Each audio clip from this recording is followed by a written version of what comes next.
Seguimos en un día de cielos prácticamente despejados, cielo raso, que se decía en España cuando se hablaba español. Ahora, sobre todo cuando se leen los autos del Tribunal Supremo, ya no se sabe lo que se habla. Ahora, es difícil deshablar un idioma tan rico, tan amplio, tan claro, tan concreto, tan latino como el español. Pero sus señorías lo han conseguido. Bueno, ¿cómo está el tiempo? Pues más o menos como ayer, 10 grados de máxima en Madrid, 23 de máxima nacional, otra vez en Santa Cruz de Tenerife, y en la mínima, pues el pelotón del pasmo, el podio habitual. O sea, León, Soria y Teruel, 2 bajo cero. Bueno, hay un enigma complicado, que tiene una parte ideológica y otra parte, digamos, técnica, política. Como el PP es un partido de los complejos, ha reaparecido Soraya. Yo no la había visto en la foto de la ABC el otro día, claro. Claro, como no es el rey que siempre saca la cabeza por encima de todos, pues no la veía. Y yo creo que eso abunda en el acomplejamiento tradicional, que es de lo que vivía esta tía, que podía ser de izquierdas o de derechas, pero siempre a ver qué dice el país, a ver qué dice la Sexta y tal. Entonces ayer el voto del PP, que ha sido afirmativo, podía haber sido negativo, y había razones para votar a favor y para votar en contra. El problema es, como siempre, es explicarlo. Y hay cosas que desde el punto de vista liberal son inexplicables e inasumibles. ¿Qué es eso de que el transporte público tiene que ser gratuito? ¿Qué es eso? ¿Pero qué es eso de que las pensiones de la gente que cobra una buena pensión, pero pensión de 3.000 euros, tienen que subir, como si no las pagaran los que cobran un sueldo de 1.500 euros? ¿Pero esto qué es? No, es que los pensionistas hay muchos. No, es que el transporte público, pura demagogia socialista. Pero eso lo hace también la Comunidad de Madrid. No, sí, también la Comunidad de Madrid peca. Menos que otras, pero también. Pero en este caso, la verdad es que es un mejunje terrible, porque es un verdadero lío. Hay medidas que propuso el PP votar. Sobre todo, la clave es la de Valencia.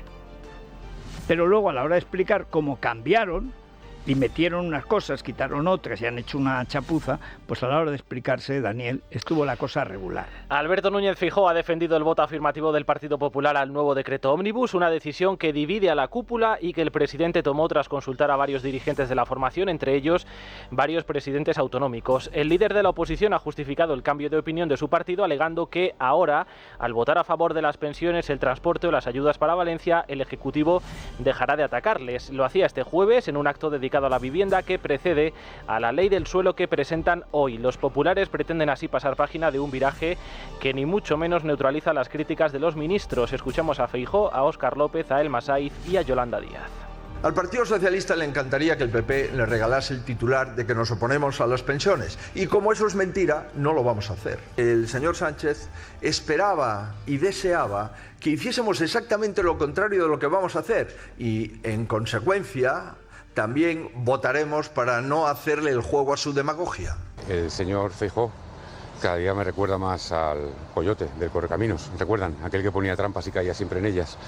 Resulta que ha quedado mal con los pensionistas, ha quedado mal con todos los grupos parlamentarios de la Cámara, ha quedado mal incluso con sus líderes de partido en los territorios, para acabar votando lo que tenía que haber votado el primer día. Mira, el Partido Popular toma sus decisiones con la calculadora electoral en la mano. Así lo hizo la semana pasada porque solo tenía un objetivo, que era hacer daño al gobierno. Y si rectifican, tendrán que explicarle a los españoles y a las españolas por qué.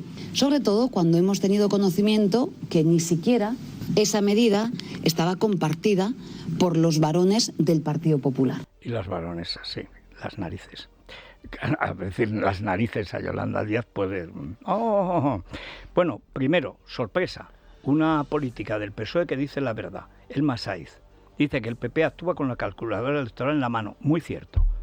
O sea, como Sánchez, pero al revés, con la calculadora de su casa a ver qué le conviene a Begoña y a él. Y ahí se lleva por delante la justicia, la nación, el Estado, el erario y lo que haga falta. Ahora, el Óscar López, Óscar Gután II, esta es una cosa extraordinaria. Tendrá que explicar, pero si puso una ley, un proyecto de ley, para votar por separado las pensiones, el transporte y la ayuda a Valencia, que podía después, hemos presentado una ley, no nos la dan, ¿Por qué? Pues si es que lo dice al principio Feijóo. ¿Qué más quisiera el PSOE que poder decir si lo dice igual? Pero es que no lo ven. Si lo va a decir igual. Dice, bueno, pero es que es mentira. Como si eso le importara al PSOE. Ese es un misterio para mí y he escrito un libro sobre eso. ¿Pero por qué? Yo creo que es un virus que estaba en Génova 13, pero si es que ya la tenía la UCD y no estaba Génova 13. Pero si es que antes de la guerra ya la derecha tenía complejo con los socialistas. Vamos a ver. Maite Loureiro, muy buenos días. ¿Qué tal? Muy buenos días, Federico. Bueno, ¿cómo ha sido el proceso que llevó a este espectáculo de división? Hay que decir que razonable, porque había motivos para aprobar y para no apoyar, para apoyar y para no apoyar, para votar y para no votar. ¿Tú cómo lo has visto desde dentro y cuál es, digamos, la visión de conjunto? Bueno, pues la verdad es que ha sido un proceso bastante complicado, ¿no? Porque, como dices, había muchas posibilidades sobre la mesa. Yo creo que hay una clave y es distinguir entre lo que es la primera votación, en la que el voto del Partido Popular sí era clave, es decir, corrían el riesgo de convertirse en los salvadores del gobierno, y eso pesaba sobre prácticamente cualquier otra decisión, mientras que en este caso no, el voto no es clave, conviene recordar. Es decir, se iba a aprobar igualmente, hiciera lo que hiciera el PP. Y yo creo que ha primado un poco la protección a largo plazo de la imagen del partido. A corto plazo es verdad que quedan muy desgastados, pero a largo plazo lo resumían de una forma bastante gráfica, y es: dentro de 30 meses no se va a hablar del palacete del PNV, pero sí se va a hablar de las pensiones. Y esto yo creo que es, sin duda, fundamental para el caso de Alberto Núñez Feijóo, y que en una campaña no le pudieran sacar que el Partido Popular había votado en contra de las pensiones, porque recordamos ya, de hecho, en la última campaña de las elecciones generales, Alberto Núñez Feijóo sufrió por esta cuestión. En una entrevista con Silvia Inchaurrondo no fue capaz de explicar que el PP había revalorizado siempre las pensiones, él dijo conforme al IPC, y luego tuvo que rectificar. Sí que era una minucia, tampoco era importante. Es verdad que el PP ha seguido la misma política suicida en materia de subida de pensiones, pero como lo del transporte público. Si hay lo único indiscutible es lo de Valencia. Lo que yo no entiendo es por qué Feijóo no se quedó en lo de Valencia y saca primero a los pensionistas. Por eso me temo que por primera vez en muchos años una ministra sociata ha dicho la verdad, y es que las decisiones la toman con la calculadora electoral en la mano. Además, ha dicho calculadora, que eso es una palabra larga, no ha dicho culucadora o algo parecido, no, se le ha entendido bien, ha hablado en español y al menos una palabra entera larga la ha dicho bien. Pero ¿por qué no se centran en Valencia, que es lo que obsesiona a Feijóo, y salen por los pensionistas?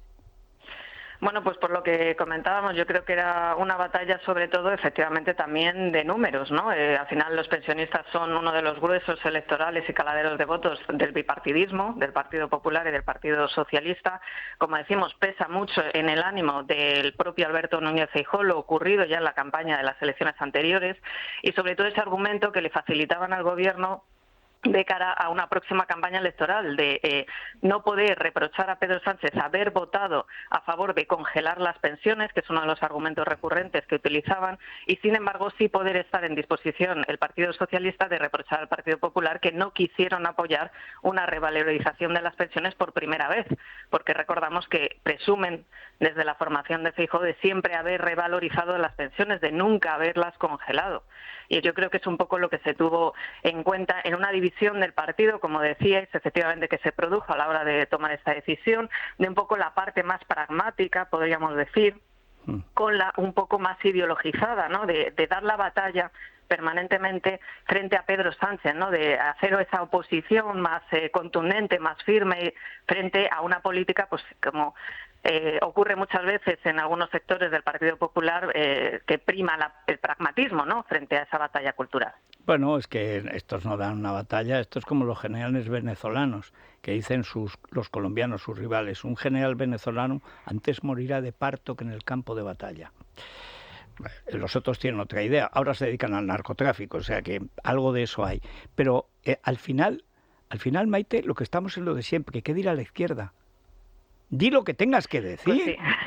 Di lo que tenga. ¿Qué dirá la izquierda? Porque sois unos inútiles, unos hijos de Satanás, que odiáis al género humano y además sois tontos. Y en esto último tienen toda la razón. Otra vez maricomplejines. Pero si es que he visto, que no me había dado cuenta, que ha vuelto Soraya. El otro día con Juanma Moreno. Sí, pero se la vio ya la semana pasada en la presentación del libro de Mariano Rajoy en el Congreso de los Diputados. Estaba Soraya Sáez de Santamaría. Pero si es que una imagen sorprendente, ¿no? Porque había muchos dirigentes del actual PP y del anterior. No, pero si es que, claro, rascas y sale el Sorayo común, es decir, maricomplejines, pero siempre a ver qué dice la izquierda. Hay que recordar, a mí que Mariano Rajoy escriba un libro después de haber ido a emborracharse cuando la moción de censura y Soraya deja su bolso en el escaño de Mariano, no sé cómo se atreven a salir a la calle. No digo ya a publicar un libro que será, como todo lo de Mariano, medio mentira, pero no del todo, porque tampoco se atreve a, en fin, bueno, una vergüenza. Pero es que el problema es que ha vuelto Soraya porque han vuelto todos los complejos de toda la vida al Partido Popular. ¿Y qué sabes? Es que ayer vi unas declaraciones, no sé si eso se contempla, como yo creo que lo único que realmente preocupa a Feijóo es Valencia, porque se han empeñado en decir igual que votan los pensionistas. Los pensionistas no son idiotas, si están pagando los abuelos la vida de los nietos, evidentemente saben que eso no se puede sostener. Explícalo bien. Bueno, que Mazón ha dicho que no, que le han cortado el grifo. El mismo que dijo, querido presidente, ahora dice, pero en voz baja, porque no ha salido mucho, y no sé si a lo mejor es medio bulo, vete tú a saber, en ese partido ya un sector lanza bulos contra el otro sector, que no le están cortando el grifo, no tiene dinero absolutamente para nada, y es que están contra él. Eso, primero, es verdad, y segundo, ¿qué va a hacer el PP? Bueno, pues de momento denunciarlo, porque lo hemos visto en el caso de Carlos Mazón, que sobre todo recurre a ese argumento algo más beligerante contra Pedro Sánchez, incluso llegando a disculparse por haber tenido, dijo él, buena fe en un primer momento, cuando, como has recordado tú en varias ocasiones, dijo querido presidente incluso, sí, y no declaró el estado de emergencia. Primero denunciarlo, sobre todo, como digo, el presidente valenciano cuando está delante de Alberto Núñez Feijóo, cuando en esas visitas ya recurrentes y bastante habituales, pues parece que está pasando de revista, ¿no?, un poco al equipo de Carlos Mazón y a la gestión que se lleva a cabo, es cuando se producen más esas quejas por parte del presidente valenciano, que ya de manera habitual escuchamos, sobre todo en lo que se refiere a las ayudas, que dicen que no terminan de llegar. Esa es la batalla. El Ejecutivo dice que sí, que están aprobando permanentemente ayudas, pero lo que dice el gobierno valenciano, que es el que está en el terreno al final y que tiene que gestionarlo, es que aquí no llega nada. No llega prácticamente ningún euro. A mí lo que me asombra es otro motivo para que dimita y luego para que se exilie al Valle del Silencio, en León, donde se iban los eremitas, a no ir ya nunca nadie, a ningún humano, solo los gorriones y algún alacrán que iba se le metía, no iban calcetines los eremitas. Pues bueno, hermano alacrán, hermano eremita. O sea, pero vamos a ver, ¿cómo que buena fe? ¿Cómo va a tener buena fe Sánchez? ¿Pero cómo llega al poder Sánchez? Pero ¿cómo es posible decir que buena fe? Lo que quiso es quedarse él a toda costa, igual que Sánchez. Es que además me asombra que el otro día, eso ya no me asombra, eso me indigna, el PP haciéndole el pasillo como si hubiera ganado la Liga. Este tío que ahora dice que su problema es haber creído de buena fe. No creíste de buena fe a Sánchez, tuviste la mala fe de conservar tu cargo, como fuera, aunque sea llamando querido presidente a Sánchez. Yo no entiendo, la verdad, por dónde va este partido. Entiendo la dificultad, pero sobre todo no digas que a ver qué dice el gobierno, porque lo que va a decir es que te ahorques. En fin, me temo que esta película, Maite, ya la hemos visto. Pues sí, efectivamente, la batalla de la derecha, ¿no? Eterna. Sí. Lo sabes tú mejor que nadie, vamos. Sí, es que hay gente que se empeña en que no hay que hacer ruido. Bueno, pues si no hace ruido, el otro hace ruido y además te gana. Si es que lo dice, vinieron los sarracenos y nos molieron a palos, que Dios ayuda a los malos cuando son más que los buenos. Si es que está bien en la historia. En fin, Maite, vamos a ver, muchas gracias. Un abrazo, Federico. Bueno, vamos o continuamos en la República de los Tontos. En Es la Mañana de Federico, la República de los Tontos. Con Santiago González. Eres tonto, muchacho, tú eres tonto. Santiago, muy buenos días. Muy buenos días, querido Federico. Pues mira, eso que tú llamabas zigzag en la prosa del juez Palomo era lo que yo llamé en tiempos uso magistral de la adversativa y que practicaba como nadie el País en sus editoriales. Afirmaba algo muy correcto y con mucha convicción para escribir después del punto, pero, sin embargo, no obstante, y a continuación decir todo lo contrario. Eso es exactamente así. Sabes que además Javier Pradera y yo, cuando yo empiezo a ser jefe de opinión de Diario Isis, que hacía los editoriales, y Pradera hacía los del País, como era mi editor en Alianza Editorial, pues entonces nos veíamos de vez en cuando y nos tratábamos bien y todo eso. Y entonces él, lo que pasa es que yo tenía un folio y él 5. Porque los editoriales del País eran muy largos. Y a mí, Pedro J. me obligaba, primero a prescindir de Antonio Papel, que escribía 3 líneas, se iba corriendo y luego tenía que rehacerlas. El gran Antonio Papel. Pero sobre todo, que era un folio de 20 líneas, un editorial y otro de no menos de 20 líneas. De manera que mi zigzag tenía que ser rapidísimo, como el de Alberto Tomba. Era fi, fa, fa, pam. Ya, como un Paquito Fernández Ochoa. Y en cambio él, bueno, se dejaba llevar, parecía el lago de los cisnes, o sea, pero era el zigzag siempre, ¿eh? Sí, pero no, ahora bien. Sin embargo, no obstante. La adversativa. Más, pero sí, sin embargo, no obstante. Sí. Bueno, yo no sé qué le pasa a Feijóo, si es que le ha dado una alferecía o simplemente una tontuna de la que no se desengancha desde el verano. Ha tratado de explicar las razones que le han llevado a votar el decreto ómnibus y ha dicho: Sánchez esperaba que hiciéramos lo contrario de lo que vamos a hacer y votaremos para no hacerle el juego. Le encantaría que le regalásemos el titular de que nos oponemos a las pensiones. Como es mentira, no lo haremos. Impresionante. Es casi peor que lo que hacen, como lo explican. Él mismo critica de manera implícita su voto negativo el miércoles de la semana pasada, con el que sí hicieron el juego, según sus propias palabras. Complejo de inferioridad se llama la figura. En todo caso, ahora puede comprobar que con su voto afirmativo no se cubre de las críticas. Ahora le llaman tonto, y me temo que con más razón que antes. ¿Qué me cuentas de la interminable Elma Saiz, que por una vez ha dicho la verdad? Primer caso de un ministro, y es más, de una ministra, que ha dicho que las decisiones las toman con la calculadora electoral. Es más, fíjate, tan ha dicho la verdad que yo me preocupa por si Sánchez empieza a considerar que esa señora tan alta es incompatible con él. Pero por supuesto, está muerta. O sea, esto Pirijuerga no lo puede tolerar. Evidentemente. Jefe, que es que está dicho la verdad. ¿Cómo? ¿Cómo se ha atrevido? Y ha hecho una afirmación razonable. Razonable, parecía de derechas. De derechas en mi gobierno. Sí, así es. Bueno, pues eso. Me vas a perdonar la autocita, que yo comprendo que es un vicio deplorable, pero que da mucho gustito. El primer día que escribí sobre la descabellada ocurrencia de celebrar el 50º de la muerte de Franco, comenté al final de la columna que no lo van a soportar ni ellos. 100 actos. Acabaremos hartos, y ellos también. Bueno, pues da la impresión de que los sanchistas ya se han cansado. Hoy rematamos enero, un mes al que un prorrateo justo de los 300 actos que anunciaron para 2025 le adjudicaría 25 actos. Solo han celebrado uno, el del día 8 en el Museo Reina Sofía. Pasarán los días y los 299 actos pendientes irán agolpándose en los meses menguantes. En fin, no hay más remedio que rendirse a la evidencia. El autor de la idea es un idiota y quienes la han defendido y puesto en marcha, lo mismo. Tal cual. Yo creo que esto acaba. ¿Tú te acuerdas cuando el cordobés y Palomo Linares se enfrentaron con los empresarios y entonces decidieron con una avioneta ser ellos sus propios empresarios y llegaban a torear en 3 plazas distintas el mismo día? Que se llamaban los guerrilleros, y eran el cordobés y Palomo Linares, los más populares en la época. Llegaron a torear 3 corridas al día. Bueno, pues yo creo que Sánchez va a hacer 6 u 8 actos diarios, porque es verdad que para el último mes se le han agolpado. O sea que el Falcon, de una manera frenética, surcará los cielos de España para execrar o aplaudir, porque ya no se sabe la muerte de Franco.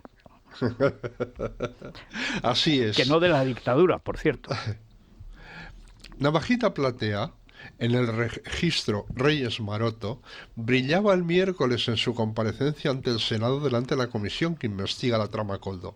A preguntas de la oposición, dijo no recordar si conocía o había conocido a Víctor de Aldama. hay que tener en cuenta que ese presunto conocimiento habría tenido lugar en 2020, hace más de 4 años. Y además, es que estos chinos se parecen todos tanto. Es verdad. Y luego la novia de Aldama, pues es como una señora de su edad. Claro, así no hay manera de aclararse. Pero está escrito, o sea, basta comprobar, antes de ir a una audiencia de estas, o lo que sea, antes de comparecer, hombre, repásate tu agenda.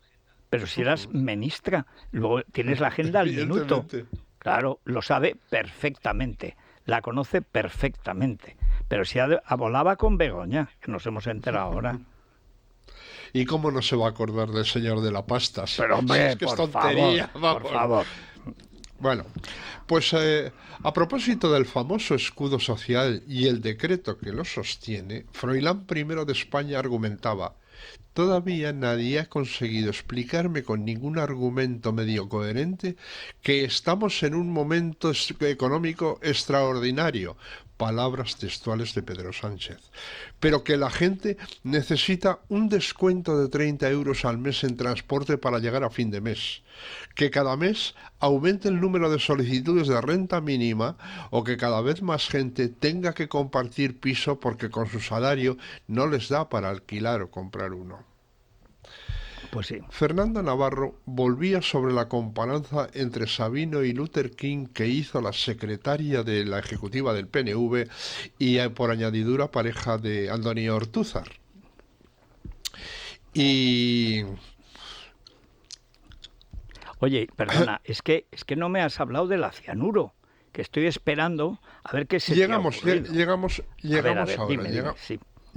ahora.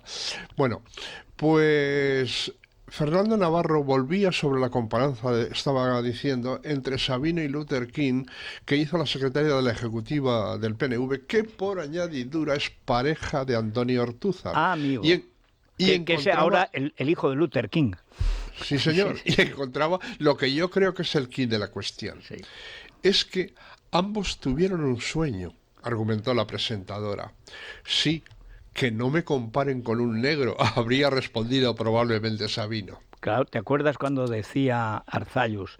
Prefiero un negro que hable euskera, que hable euskera que un blanco españolista. Que un vasco que no lo hable. Sí, exactamente, es decir, el 90% de los vascos. Sí, bueno, pues es que yo recuerdo que Arzallus juntó allí en la antigua casa de Sabino a un montón de periodistas para hablar de esta cuestión y para defenderse de las acusaciones de racista que se le hacían. Y citó esto. Y un grupo de señoras que estaban detrás de los periodistas decían, fíjate, y luego le llaman racista. Sí. Bueno, la fiscal provincial de Madrid, ya vamos al tema, Pilar Rodríguez, en el arte la cianuro, o no sé si la cicuta o la veneno, que en materia de ponzoñas es que yo ya me lío, declaró ayer ante el juez Hurtado y explicó que ella no filtró nada y que el fiscal general tampoco, porque no menos de 500 personas estaban al loro del expediente del novio de Ayuso y porque el contenido de los correos del abogado del novio con la fiscalía estuvo al alcance de 60 personas, incluida la señora de la limpieza, y que ante esa realidad era normal cambiar el móvil para proteger material sensible. Asombroso porque el fiscal del asunto, Julián Salto, que se había cruzado mails con el abogado de González Amador y al que ella hizo abandonar el Metropolitano en una noche mágica para los atléticos, en la que los del Cholo Simeone ganaron 2-1 al Milan para que enviara los correos al fiscal general. Y él pretendía, lógicamente, ver el partido entero, pero su sugerencia de enviarlo solicitado la mañana siguiente a primera hora no cuajó. Salto, por otra parte, dejó claro que no existe ningún protocolo que obligue a cambiar de móvil como sostienen esta y el Peter Lorre de la Fiscalía General. Yo a Peter Lorre lo veo mucho más esbelto que el escafandro. Hombre, es más guapo, sí, pero es que... otra cosa, tiene más interés. Oye, pero es que todo degenera, Federico. Tú acuérdate, antes estabas citando a Javier Pradera, al que, bueno, yo debo decir que tanto le debo intelectualmente, o sea, para bien y para mal, por toda la colección de Alianza Editorial que él... Yo me los embaulé todos porque nos suscribieron Sánchez y Labordeta. Sí, señor. Y cada 50, hasta le hice un poema conceptual a los libros de Alianza Editorial, que terminaba, y valen solo 50 pesetas. Que así queda es. así. Bueno, pero pues tú compara a este hombre, a Javier Pradera, con su hijo Max. Pues es que, no quiero pensar si hay nietos. Sí. Bueno, no hay día sin nueva estupidez de la vicepresidenta segunda del gobierno, Yolanda Díaz. Dice, no se explica la historia de la humanidad desde Espartaco hasta hoy sin la conquista de nuevos derechos. Y a continuación añadía, era un gran sindicalista. Esta mujer seguramente cree que, de buena fe, que Espartaco era un siderúrgico del siglo XIX. Ella, por otra parte, es gallega y tuvo la ocasión de oír a Anxo Quintana replicar la escena en que los gladiadores vencidos responden sucesivamente a Marco Licinio Craso, yo soy Espartaco, yo soy Espartaco. Y en Euso Anxo Quintana, que viene a ser lo mismo, y se creyó que era una anécdota actual. Es que como es tan bruta, no sabe que la diferencia entre un esclavo y un empleado es el salario. Como eran esclavos, no podían tener salario. Luego no podía haber sindicatos. Aparte que el sindicato de esclavos es una broma. Puede haber una rebelión. Lo que no puede haber es un sindicato, porque no puede, un esclavo no tiene derechos y no pueden pedir que le suban el sueldo, porque no hay sueldo.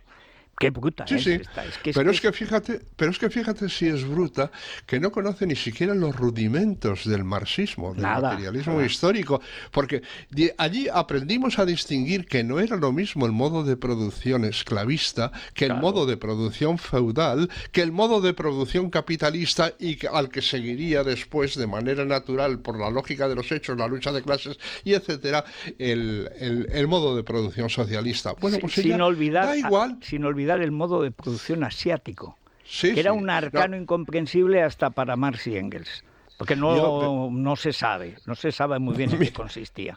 Eso es como Federico, China ahora, que es una dictadura comunista capitalista, pero solo para los comunistas, que es un lío, ¿eh? O sea... Sí. Mira, yo recuerdo que en la época en la que éramos comunistas, con perdón, pero eso sí, pero historia, no como los de ahora, cuidado. Leíamos mucho y estábamos a favor de España. O sea. Yo impartía cursillos de materialismo histórico en la agrupación del pueblo donde vivía entonces, que era Lejona. ¿Con el Marta Harnecker o con el Pulitzer? De todo mezclado.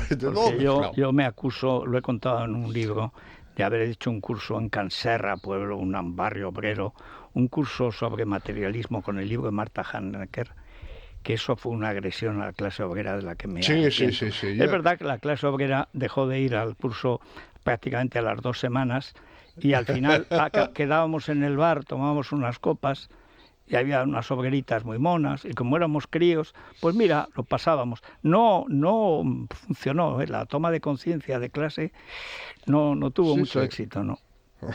Bueno, pues yo estaba contando esto que acabo de decir sobre el distinguir la evolución, los modos de producción a través de la historia, cuando termino y levanta la mano pura clase obrera de un militante de la agrupación y dice, eso que tú dices es suponer, pues... como en la época actual, en Mecánica La Peña, que era la empresa donde trabajaba él, que nos tienen a todos como esclavos.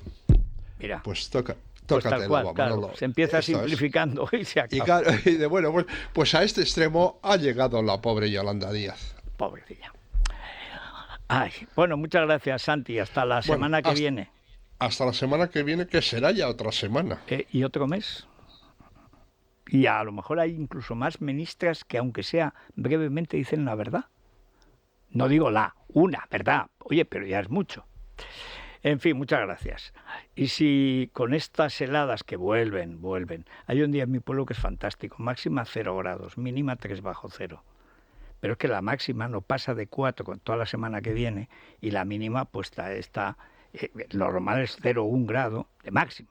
Y de mínima, pues ya nos vemos entre el 2, el 5, el 6 bajo cero, para curar jamones. En Burgos, para curar morcillas. Y si les duele algo, como no les va a doler, Ibudol.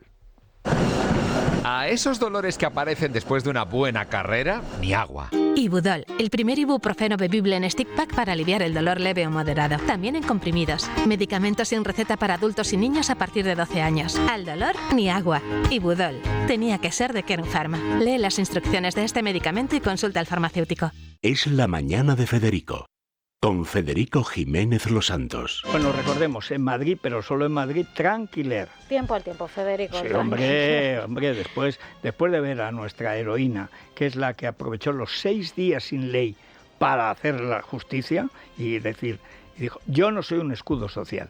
Y después dijo, y no vuelvo a alquilar esto jamás. Bueno, pues esa es nuestra heroína.